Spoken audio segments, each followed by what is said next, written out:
SOS inventory widget. Alt dashboard.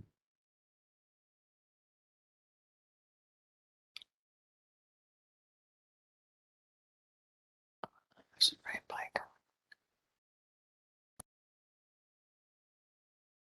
Lori, did you hit record?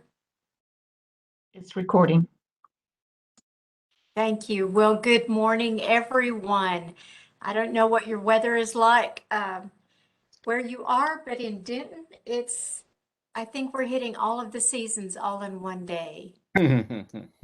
My name is Paula McCain. I'm a recovery business advisor for the North Central Texas Small Business Development Center, and today is the International Day of the Woman. The SBDC is a leading provider of assistance for small businesses, and we are grant funded, and because of that, we can bring to you webinars such as this one today at no cost. Today's webinar is a continuation of our QuickBooks Online series, QBO SOS, Common Mistakes and How to Avoid Them, presented by Stacy Kildal and Bryce Forney. If you would, put your questions in the chat room and Stacy and Bryce will get to them throughout the presentation. Now, I'll give it over to our presenters. Welcome, Stacy and Bryce. Thank you very much. I appreciate it. I am just going to try and do a screen share, but it looks like my system is asking me to restart WebEx in order to do that. So I'm going to unfortunately have to pop off and then jump off and jump back in order to do the screen share. But in the meantime, my name is Stacy Kildal, and I own and operate Kildal Services LLC. I live, at the current moment, I'm not located in Michigan, but I live in Michigan. Bryce and I just happened to be at Intuit headquarters in Mountain View, California this week for a meeting. And so that is why we get to do this together in person. Bryce, do you want to introduce yourself, and then I'll just reset everything? Okay, sounds good. My name is Bryce Forney, and I am a CPA here in the Bay Area, and I focus on tax preparation. So that's really all there is to know about me. All right, so I'm gonna just close this out and restart, and we'll log right back in just a moment. Sorry about the technical issues. While they're working on those issues, just want to go over a few things that SBDC, as I mentioned, is funded through grants, and I'd like to go ahead and up front say thank you to our benefactors, the Small Business Administration, the state of Texas, North Texas SBDC Regional Office, and North Central Texas College, our host institution. The SBDC website, sbdc.nctc.edu, is available for everyone, and you can go there and register for webinars. You can get contact information. You can schedule an appointment with an advisor. And we already have some resources available to small business owners already located on that site. So you can go there, and we would love to hear from you. We would love to help in any way that we can. Thank you very much, and thanks everyone for your patience. I feel like it is not a webinar unless there's some sort of technical issue. It's not a Stacy webinar unless there's some glitch going on. So looks like I can screen share. So I'm going to go ahead and share my screen so you guys can see that. And then what I'm going to do is just we're going to close our camera, and just to Because we'll we'll be, and it's over here. It is. That's how it is on mine. Yeah. Okay. Look at that. Teamwork. Teamwork makes the dream work. Okay, so today we're going to be talking about QBO SOS. Really, it's showing you guys what the most common problems are, as well as how to avoid them, or if you do encounter them, maybe fix them. Here's our bio slide that I was trying to show you when we introduced each other, or ourselves. And Right. now, We could introduce each other. We know each other well enough. we could, thank God. But we didn't Thank this time. So we that was know a good each other technical really well. correction. Yeah. Because this could be a little sketch. Okay, so we're going to be talking about just, I know it says sales flow, workflow, and purchase workflow, but we're going to be talking about the issues and why it's important to use those workflows when you're using QuickBooks Online. And we're going to be talking about undeposited funds, which is now called money to deposit in newer QBO subscriptions. And then we should have plenty of time for questions at the end of this. Right. So really the emphasis here is on the proper workflow so that you avoid what would otherwise be common mistakes. They won't be for you because you'll know the workflow after our time today. So for businesses who get paid and sell goods and services at the same time, I like the word contemporaneously just because it has two more syllables than if you say at the same time. Right. Although they mean the same thing. A retail environment is a good example of where payment is occurring and goods or services are going across the counter. So in that scenario, the transaction to be used is a sales receipt. Right. Records the sale and receives the payment in one step. The second step is to deposit into the bank. And many business owners here think, well, why are there two steps? I'm getting the payment. Why don't I just put that directly into the bank? And we'll explain why you shouldn't, Exactly. because it's kind of important. Yes. And it's, I will say, I do tons and tons of cleanup. So Bryce does mostly tax. Mhm. And I'm a bookkeeper, so I don't do tax. But I will say we do tons of cleanup work for our clients. And the single most common problem is just not following this workflow. That's right. It's critical. Yeah. So that's for the business that is receiving payment and sales occurring. So we're going to show the sales receipt form under the customers tucked down in the very bottom for some reason. I think it should be right up at the top, but they So- don't ask us. While we're here, we should probably try and grab by the collar and aggressively Someone in give it a little development, yeah. shake. Because I feel like this list right here, it should go in the order of the workflow. Oh, right. It should be estimate, invoice, receive payment, sales receipt. Yeah. I think is fine where it is, but that's just me. Or the ability to customize. Yeah, this. that would be great too. We've got a lot of ideas. Yeah, we're just spitballing here. We're gonna just see what sticks to the wall. So the first thing that we want to do is we want to click our plus new button and we want to go down here to sales receipt. Now this is just one way that you can get to the sales receipt screen. The other way that you could do that is if you were in say your customer center here, you could find the customer that you wanted. Maybe we've got Babcock's Music Shop. And I can go over here to my green action button in the top right corner and click new transaction and then choose sales receipt. Even if I don't have a customer selected and I am just looking at my customer list, I still have the option to kind of create invoices or create a sales receipt from this action column over on the right side of the screen. So there's a couple different ways that you can come at. Three really. Well, okay, a few. There's a few. True. By the way, this is the first time Bryce and I have presented in the same room in a while. in 2.5, almost 3 years, and it is a joy. I'm very excited about being able to do this. Likewise. So I'm going to do my plus new button, and I'm going to go sales receipt, and I'm going to choose my customer. And I'm really hoping that I don't have any issues with QuickBooks Online today, considering that I'm here on at the into mothership. Yeah. So I'm just going to choose my customer, Christy. She's a great customer. We do a lot of sales with her. And this is one of my demo accounts. This is one of the demo accounts that Bryce and I created specifically to do SBDC training. I'm going to choose, if I need to, I can put in my service date. I'm just going to pick my product and service. We're going to sell some carrots. But really what we want to, I think the most important part here, you've got your date, you've got all that information. I think the two most important fields on this screen are the payment method. Because this is a sales receipt, we are telling QuickBooks Online what we're selling, and we're also telling QuickBooks Online how we're getting paid for it all in one transaction.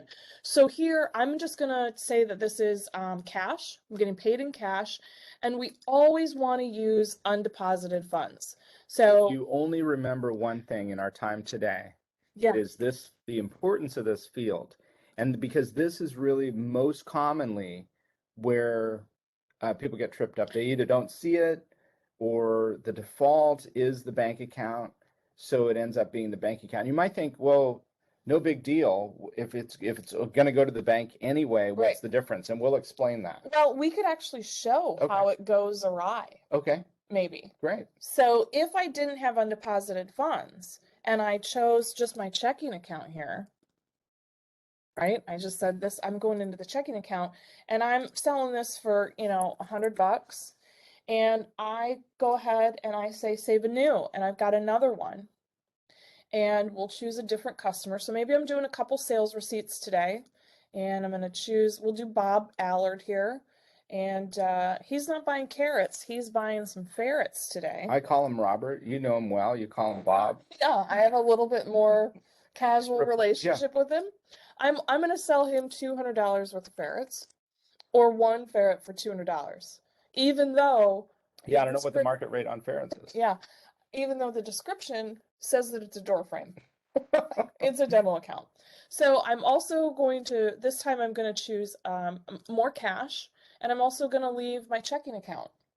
So what happens here, if I say save and close, what's going to happen is I now have two deposits for the total of those sales receipts that are going to show up in my check register. And if I go over here to my chart of accounts from my accounting tab on the left nav, and I choose my check register here, you'll see today that I have these two deposits. Well, I'm not actually taking two separate deposits. I'm not going to make two separate deposits when I go to the bank. I'm going to make one deposit for $315.50. And here's the thing where it may seem like it really doesn't matter, the bank balance is correct. And while that is true, where it gets tricky is when you go to match up the bank statement with what we have here in the register. We want what we see on the bank statement to mirror what's here in the register, because if you have to do any troubleshooting, it's so easy to use undeposited funds. That's the whole purpose of Exactly. the thing. And this is a very simple example, but a lot of times you may have 10 or 20 different transactions that you're taking or that are going to be hitting on one deposit. So you're going to fill out the deposit slip, and you are maybe not just going to have two. So the two is easy to kind of troubleshoot when you see $315.50 on the bank Right. statement. You're like, oh, well, here's this $215.50 and this 100. That must be it. But when you have $8,426.83. split among 21 different transactions, that's where you kind of like the teeth gnashing and the hair pulling come into play when you're trying to do that bank reconciliation. Even for an orthodontist's office, trying to reconcile this with the to 63 cents. cents. Yeah, exactly. So what we want to do with these, we're going to change these. I'm going to go in and I'm going to edit, and I can edit a sales receipt directly from here because it's posting directly to that check register. If I wanted to, I could have, done a search. I could have gone to my search bar in the top right corner. There's a bunch of different ways I could have found this. But what I want to do here is I want to just make sure that this says undeposited funds. And I'm going to go ahead and save and close. And so now you can see back in the check register, it is not there. It's not there. It's not there. But we know we took it to the bank. I know. So I'm going to edit this as well. And I'm going to make this say undeposited funds also. And I'm going to save and close. So now not in the check register. But because I'm done with my day, right? Or maybe we do one more sales receipt real quick. We have a Okay. check. So I'm going to do one more sales receipt. And who shall we pick? We'll do Chris Baker. his, and we're gonna choose, we're gonna Some sell, carrots or ferrets for his garage repair? we're gonna do carrots and ferrets. Okay. I know, he's going crazy. He's getting both. So he's gonna buy some carrots, he's gonna buy some ferrets. We're gonna do $100 each. And again, undeposited funds, this time he's paying me with a check.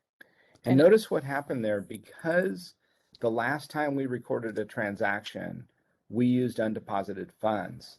That field sticks. And so that's the importance of using undeposited funds basically the first time and every time. Because even if you have a day where you know there's only one transaction that went into the bank, you still want to set it to undeposited funds. So the next day, when you've got 5 transactions, you don't accidentally have it say the bank account.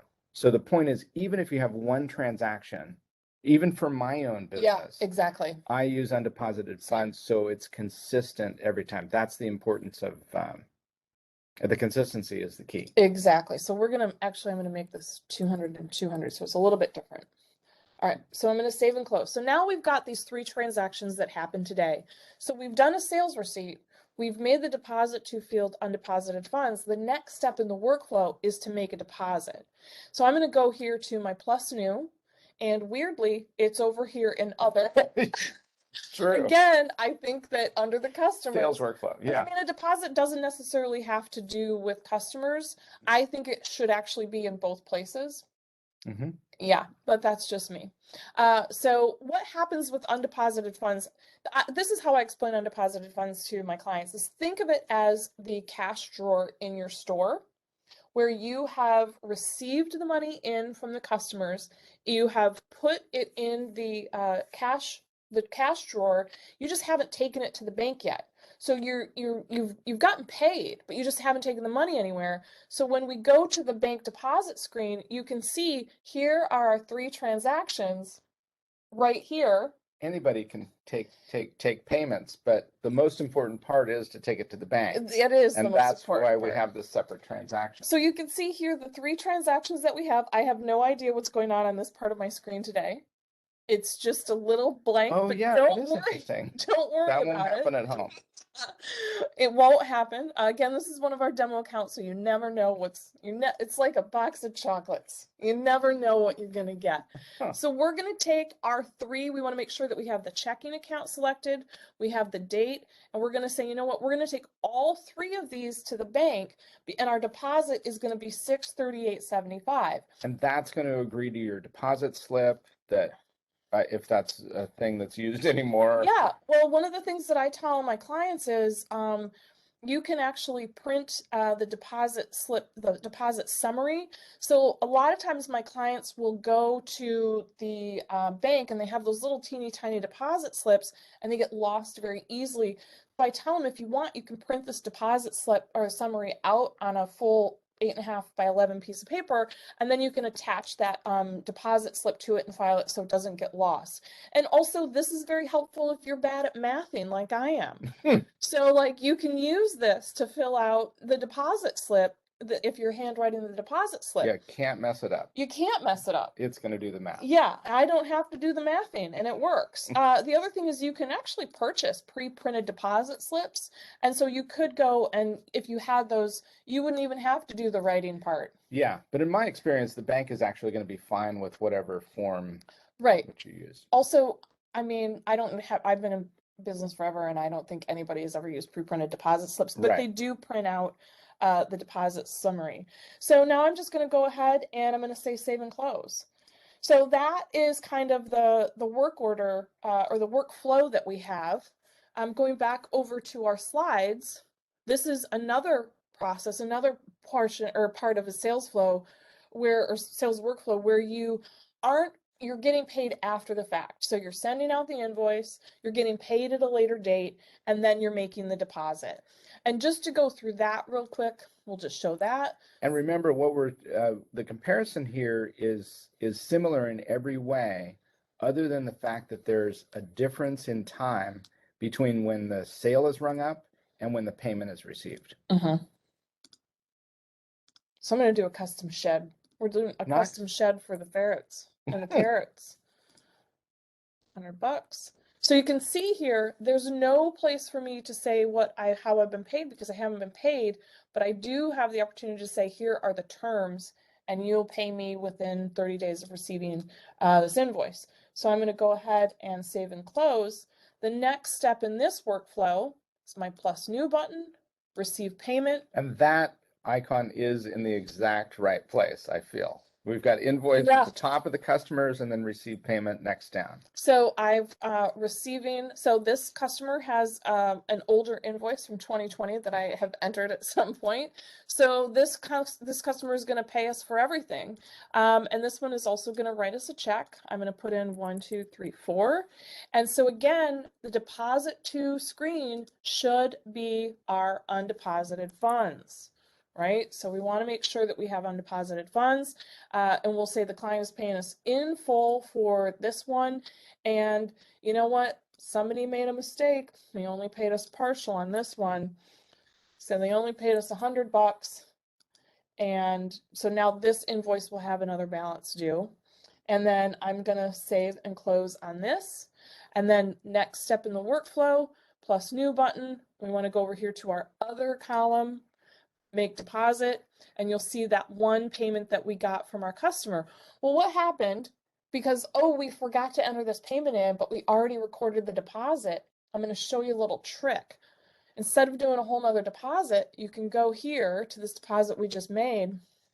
Well, now, how did you do that? You just clicked on that magic little clock? Yeah, the little clock and button. What does that show us? That's going to show us the history and a list of previous deposits that we've made. That's amazing. I know. So you can see just by going to that previous one that I just did, if it's, end of the day and I still need to go to the bank, well, I just got this check in. I want to make sure I get this big giant $2,800 check in. I can just open up that one that I just did and click on that little checkbox, add that to my deposit, reprint my deposit summary, and then add it to the deposit slip that I've written out. And then I'm just going to save and close. So now the result of this, when we're looking at the bank register as we are, now we see one deposit, which is exactly as we'll see it on the bank statement. And that's what's so important, because when we go to compare what we have in the books to what happened at the bank, they're going to agree 1-to-1. So we will recognize that it is really part of like an accounting professional's delight for these things to match up. Yeah. But it actually is really important for a business owner to do, because otherwise it's going to create a haywire project for the accounting professional involved. So it's really about you doing a preventative, proper step to avoid work with, more work with an accounting professional. Exactly. And the other thing I do want to point out is that you can see if you go into your register, this says split. And the reason why it says split is because it is split between 4 different payments. So we had the 3 sales receipts, and then we had the 1 customer received payment to the invoice. So this is just Bryce's favorite thing. If he's ever going to get a tattoo, he tells me all the time that this is the tattoo he's going to get. I don't have any tattoos, but among things that come to mind that are like important enough for me to permanently put on my body, this description is pretty much tops. So this just gives you a graphic, showing of what we were just talking about. So these are just some slides about what we went through. This is just the receiving the payment, creating that deposit. So you have that resource to look back on. Exactly. For what we demoed. Do you want to drive a little bit with expenses? Absolutely. So with if we're switching gears now, not if, we are switching gears now to, maybe we'd like to. So we're switching gears to the money outside, and we have the same emphasis on proper workflow for money out. So when there are 2 ways that we can handle, well, there are multiple ways that we can handle expenses. One common way is to receive a vendor bill that needs to be paid at some later point. For that scenario, you are entering a vendor bill first. That's step 1, where you're categorizing the transaction, setting the vendor name, And then step 2 is to make a bill payment. So what the bill does is it increases balance we owe to vendors, and then the payment reduces that balance we owe to vendors and takes the money out of the bank account. So this is described as option 1, option 2, option 3. In my experience, it's really a hybrid of some of these 3 options about recording transactions. Yeah, and you're not going to just use, most businesses don't use just one of these options. They're going to use a combination of them when they're doing these expenses. So if you're doing enter bill, pay bill, that's important if you're receiving bills in advance of when they need to be paid. For other transactions, it may be that as a business owner, it's easier just to have a stack of bills due and, every Friday night or whatever your favorite time is to go through and pay things, you could take those bills and just write an expense, write a check. And then, so those are just alternatives, practically speaking. This third option of bank feed is the concept of using bank feed, which we've discussed in other sessions, to enter transactions, to use bank feed as the initial point of entry. It makes me shudder a little bit that a business owner would use bank feed exclusively. And the reason is I want transactions to get entered on the mobile device or in a browser where we're attaching a receipt in advance of when it clears the bank. But for credit cards, often there are so many transactions that it's easier just to use bank feed as the point of entry. Oh, that's all I do. So for with credit Here's card, where we differ. yeah, well, with credit card transactions specifically, I pretty much exclusively use the bank fees. Okay. So for my business, I try to put everything I can on my American Express card so that I don't have to do that manual entry, and I just pull it in through the bank feed. I very rarely manually enter anything other than the payment towards the credit card so that I can match it. Okay. Why are you looking at me like that? Like, Well, skeptical. I think about the receipt. How do you get the receipt attached to the transaction? I don't attach a receipt to every transaction. Fair point. Yeah. And so But for me, one of the ways I'll agree that that's my maniacal approach, that I want it at point of entry. I want that source document there. And the reality is, for most business owners, it's not going to make any difference in their lives not to have that source document attached. Exactly. And if there are any questions, they can dig it up at some later point. And So there's also that's a an good point. option, if you're entering the transactions first, you can also always go and try to use the receipt capture True. and upload the receipts using receipt capture, and then QBO will try to match it to an existing transaction, which I think is the preferred way of using the whole receipt capture feature. Yeah. Path of least resistance. Yeah, it is. Yeah. Mhm. Okay.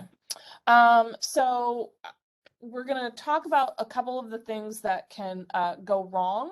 And before we do that, we really want to talk about where you need to go to create stuff, to create transactions. So your gear icon, that is always going to be where you sort of get stuff set up. That's going to be where you tell QBO how you want it to work for you. You saw where we can go create things. We can go to different customer centers, vendor centers, and then we can also go to that plus new button, which I'm assuming is what is meant by create. Yes. Yeah. It used to be called Quick Create, but Yeah. now it's called the Plus New. Yeah, well, So or little Spinny Plus. It inconsistency. used to be a lovely that's little right. Spinny Plus that I loved when you would click it. So this is an example of kind of what could happen when you are not using the proper workflow in regards to checks and vendor bills. So in this case, what has happened is someone has created a vendor bill. It's hitting accounts payable, so it's increasing your AP balance.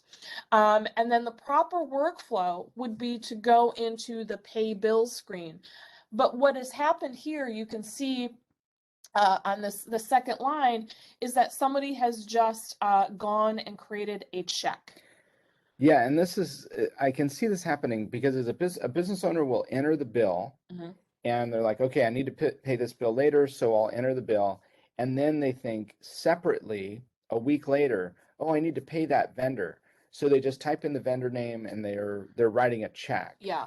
And in QBO, fortunately, there's a little drawer that opens on the right that says, hey, you have an open bill for this vendor. Do you want to add this bill to the check? Yeah. And for some reason, it's not intuitive to add that. So many times users will just Close it. write the check, categorize it to expense. Yep. So now the bill is still out there saying, I need to be paid. And the expense has actually been duplicated because it's an expense on the bill and it's an expense on the check. Right. And we can go through some of this workflow right now. Right. And so, yeah, so what happens is your expenses are overstated, and so is your accounts payable.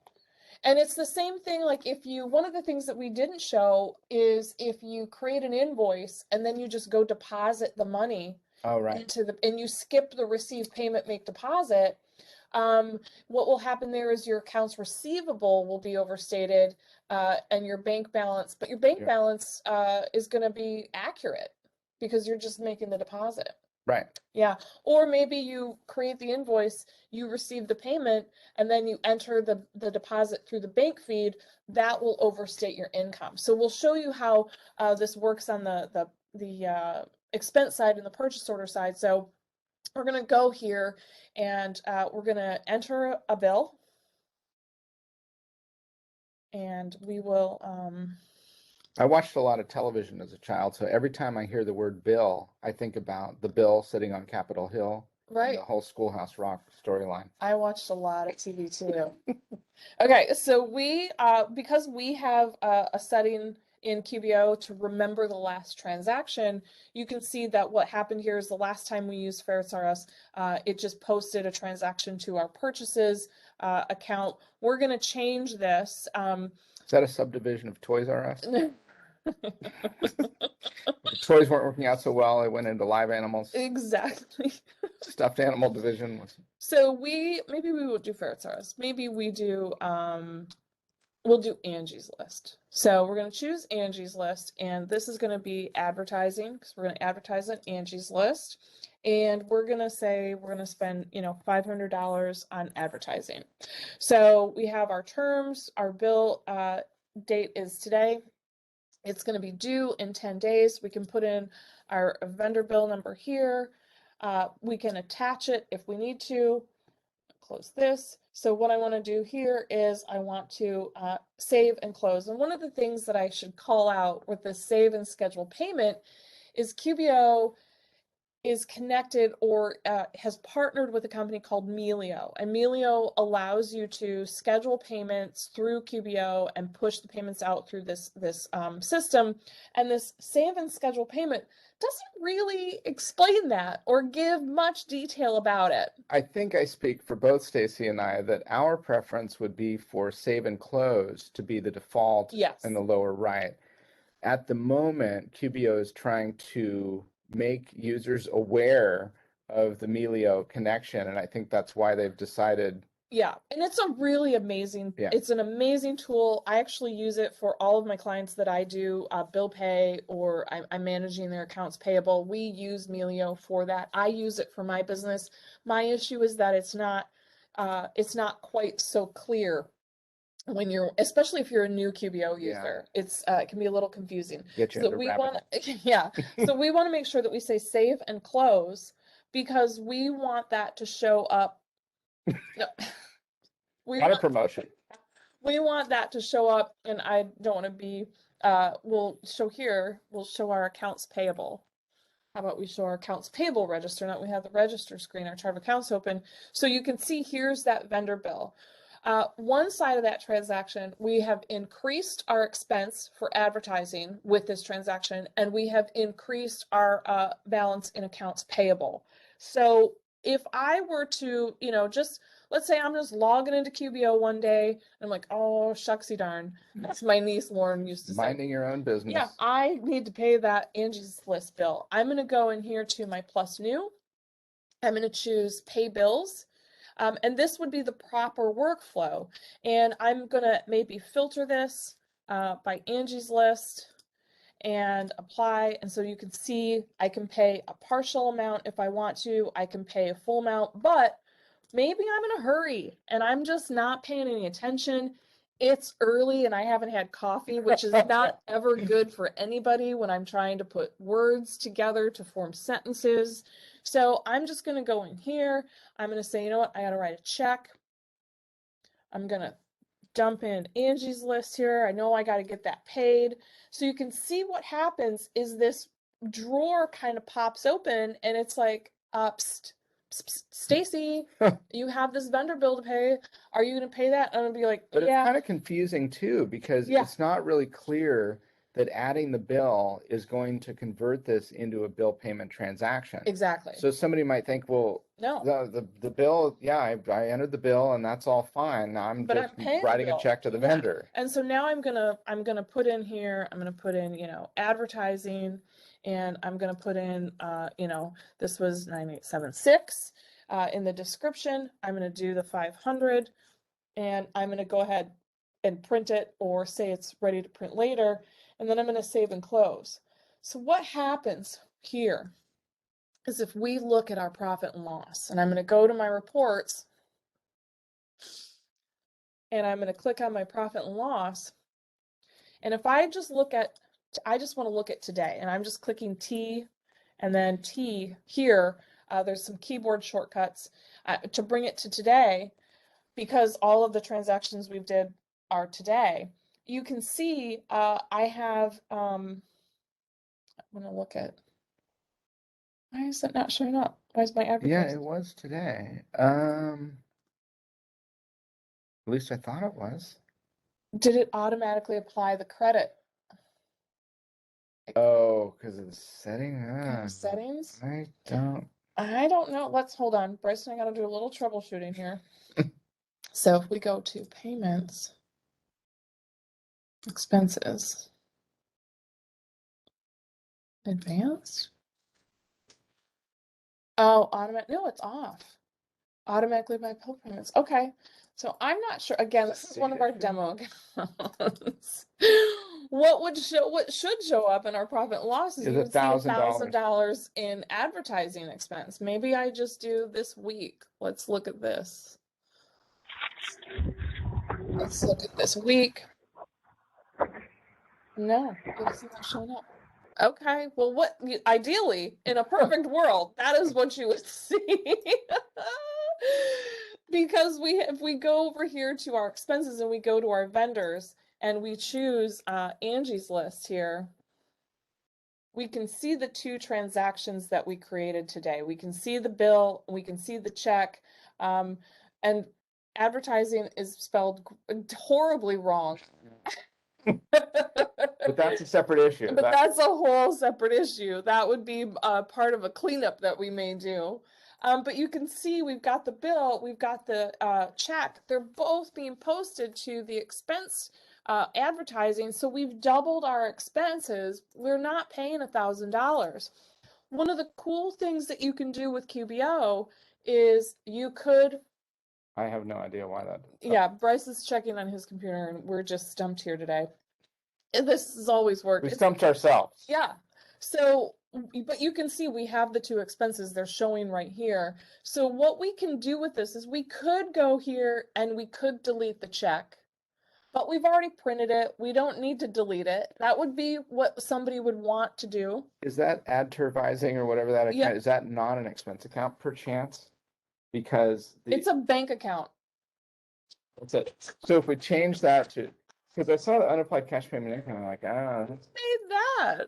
What? So if you're going to name something advertising, advertising, any of those variations, we want that to be an expense account. Yeah, we would. So we highlighted really a separate issue of the importance of account types, and bank account is the default type. So we're really inadvertently showing the importance of proper account setup Yes. whilst solving Yeah, for so- accounts payable issues. Yeah, I can see Paul is giggling. So we're changing this. We've gone to our chart of accounts. I have searched for the account Another common mistake that Yeah. we made, actually. That's how common it is. Yeah. So it might have been, I maybe made it so that I could do a cleanup Mhm. in something else. Okay, so I'm going to go and say yes. So I've now changed this to an expense account. So now let's go back to our reports. Let's go back to This our doesn't work. Thank you You guys for have no walking, answers. just being patient with us walking through this process. So now if I do today and today, and I run my report, whoa, There it is. there we go. We should not We be surprised. have our $1,000 in our expenses. If we drill down into this, you can see we have our bill, we have our check. Okay, so So Stacy, I've got a question. So now we've duplicated expense. yeah. That's not right. How do we fix it? Well, that's what I was gonna say. Like, I think the knee-jerk reaction is for somebody to go in and delete the check, but there's no, you don't need to delete that check. There's a Because better there's- way. I know, you're setting me up for this. There's actually this magic thing. So if we go in and we open the check and you can just drill down into that, what's really neat is you can see the check opens up, the drawer opens up as well, saying, hey, Stacy, remember I told you about this bill when you were writing this check the first time? I can still, and I want you guys to pay attention to what happens. Right now, this says check number 492. I'm going to say, you know what? I want to add this bill to my check, and it will replace that. Solved. And it now changes this from a check to a bill payment. I'm going to save and close. Oh, I've got to put $500 here.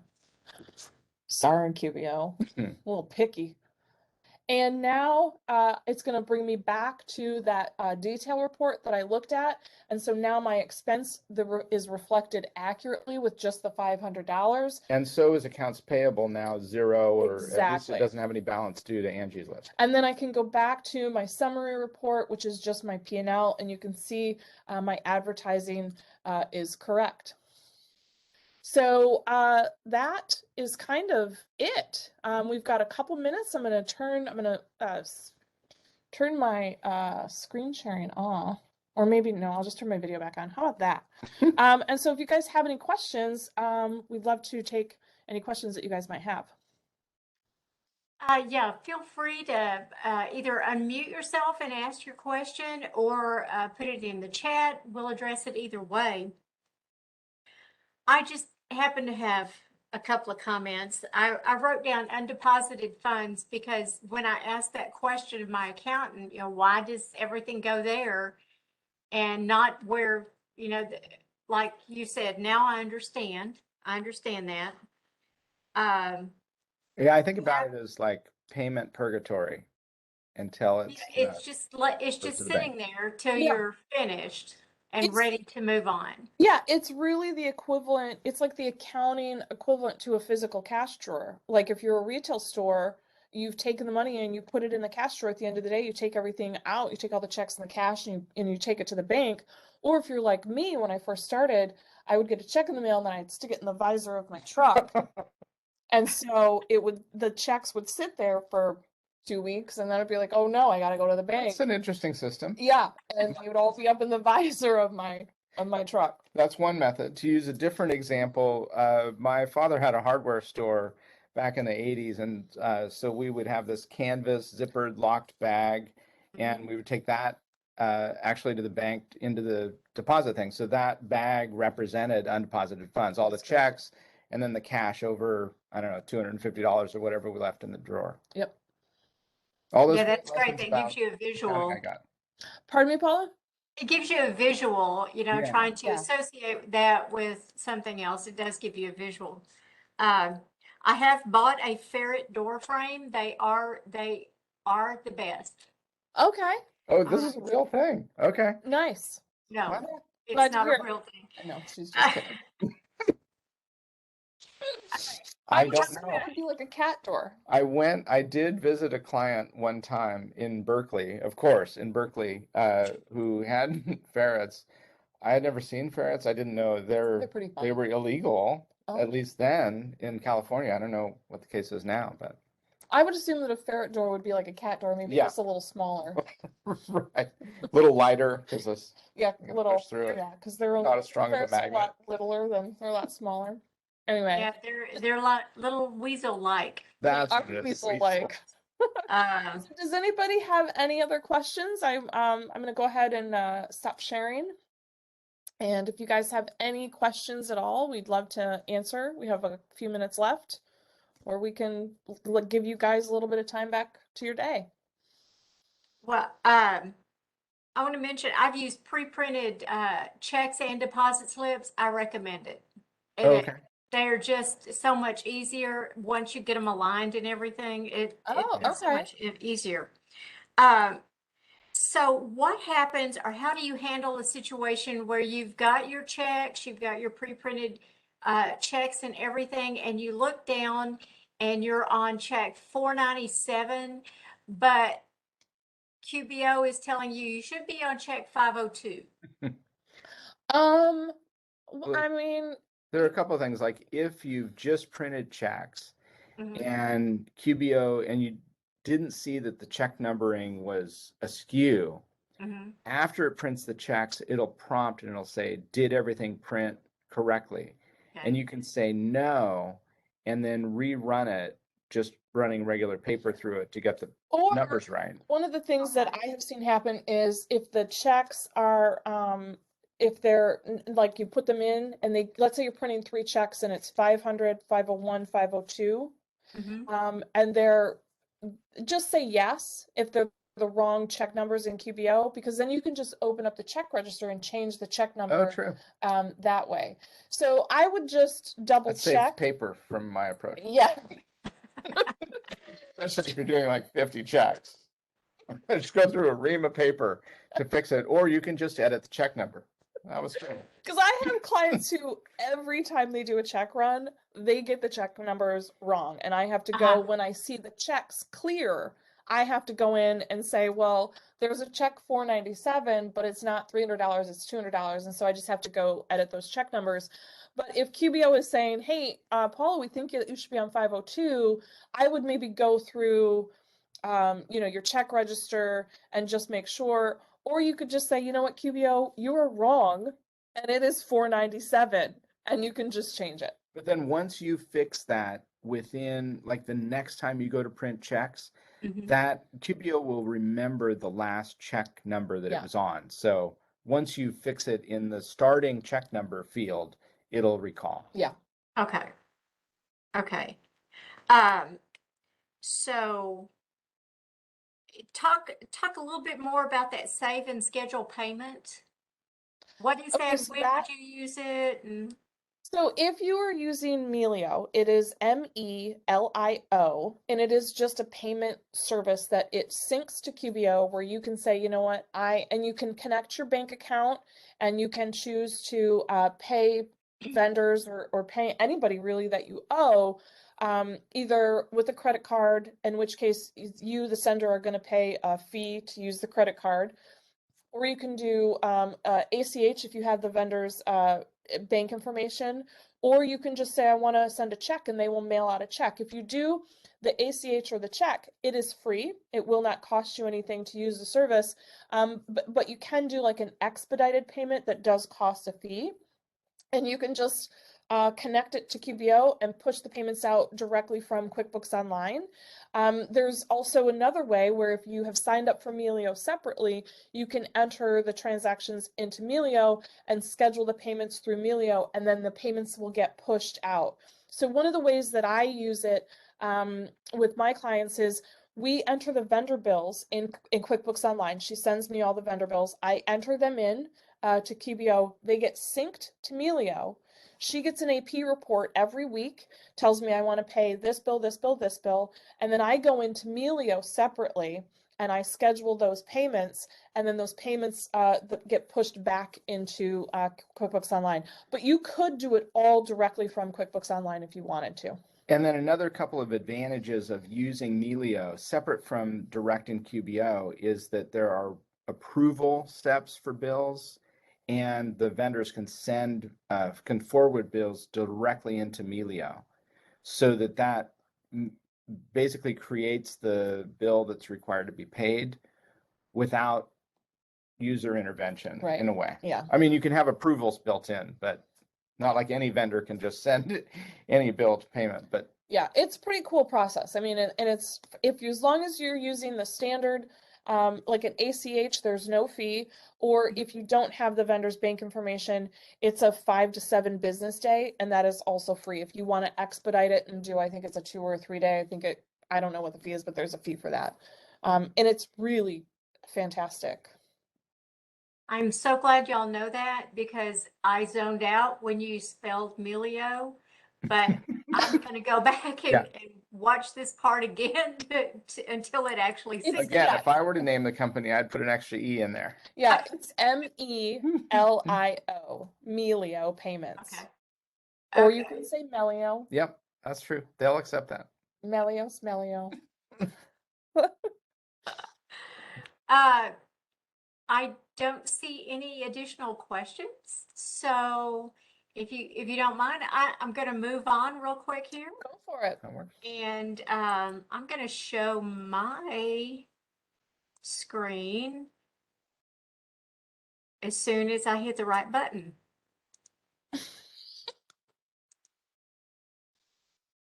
Okay, thank you guys. As usual, as always, it was wonderful. And like I said, I'm going to go back and view the video all over again because I'm going to try to pick up some stuff that I dropped during the presentation.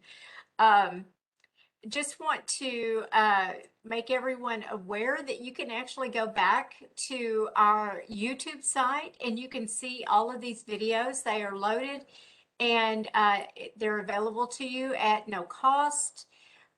You can watch them as many times as you want. And on the screen now is a list of our upcoming webinars. We have one this afternoon, Financial Bookkeeping for Business Funding Needs. That's going to be an interesting one with Rebecca Schultz. Then continuing with our HR series on tomorrow.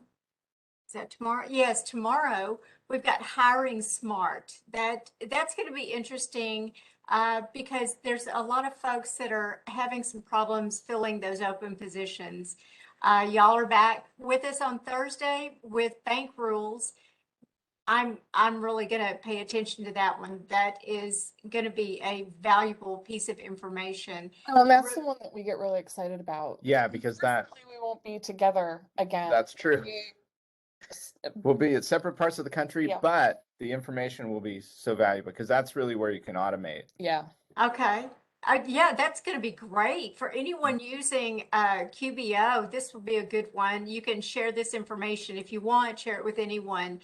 Then we're going to take spring break, and then after that, we'll be back on the 22nd. We'll have taking the cryptic out of cryptocurrency, and with Rebecca, and then building a high quality email list, part 1 with Ashley Cook.